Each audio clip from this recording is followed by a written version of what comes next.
Derrière le plan de relance, il y a une intention affichée. Investir non pour reconduire l'économie d'avant-crise, mais pour reconfigurer notre appareil productif. La France se serait dotée d'un formidable plan d'investissement sur 2 ans, préparant les emplois de demain et d'après-demain sur le territoire.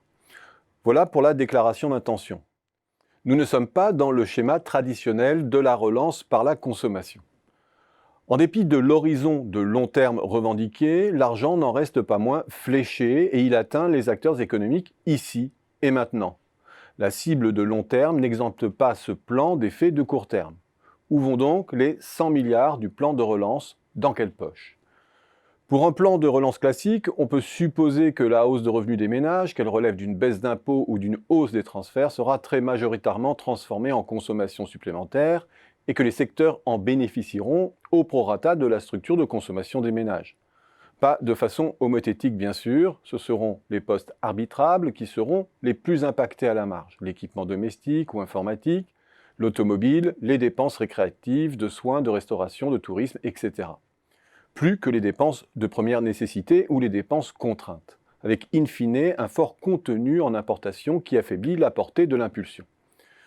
Nous ne sommes pas ici dans ce cas de figure. Ce que nous dit le gouvernement en l'état, c'est que 30 milliards vont à l'écologie, 34 à la compétitivité et 36 à la cohésion.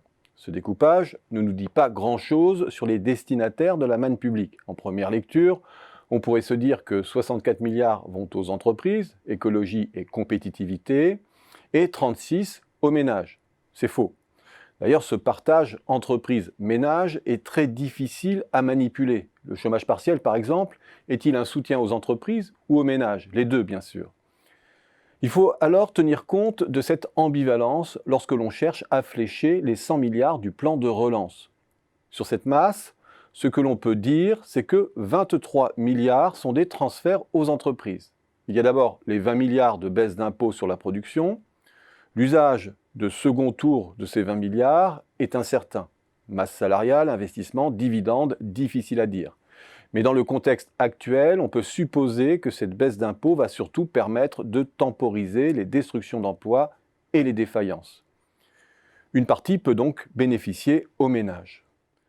À quoi il faut ajouter les aides en fonds propres en faveur des TPE, PME et entreprises intermédiaires pour 3 milliards. Deuxième catégorie, les aides à l'emploi, dont nous avons souligné le caractère ambivalent. Elles vont apparemment en grande partie dans la poche des entreprises, mais elles sont aussi un soutien aux revenus des ménages. Lorsque l'on met bout à bout les différents dispositifs financés par le plan de relance, entre le chômage partiel longue durée, les subventions à l'emploi et à l'alternance, les différentes formes d'emploi aidé et l'augmentation des moyens dédiés à Pôle emploi, dont on peut supposer qu'ils se traduiront en moyens humains supplémentaires au sein des services de l'emploi, on approche les 12,5 milliards d'euros. Et si l'on se focalise maintenant sur les aides sociales directement fléchées sur les ménages, le plan de relance y consacre moins d'1 milliard. Toutes les autres dépenses, derrière les finalités affichées ambitieuses, vont pour l'essentiel soutenir les marchés de certains secteurs. Par exemple, le volet santé ou cohésion territoriale recouvre essentiellement des dépenses en BTP et plus marginalement en équipement numérique.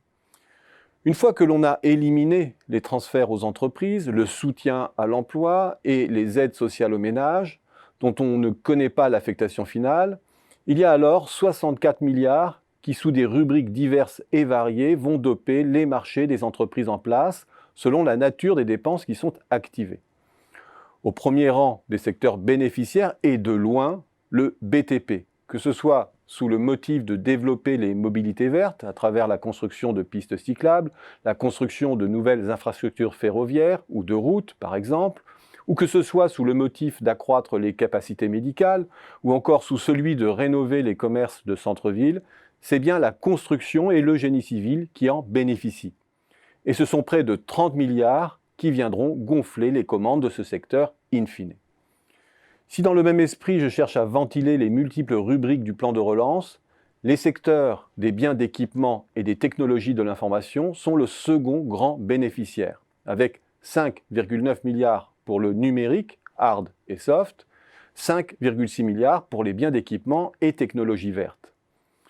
Vient ensuite la R&D industrielle pour 5,8 milliards, puis l'automobile et l'aéronautique pour 5,5 milliards, le secteur de la formation pour 3,6 milliards et enfin la recherche et l'enseignement pour près de 3 milliards. Le reste est du saupoudrage.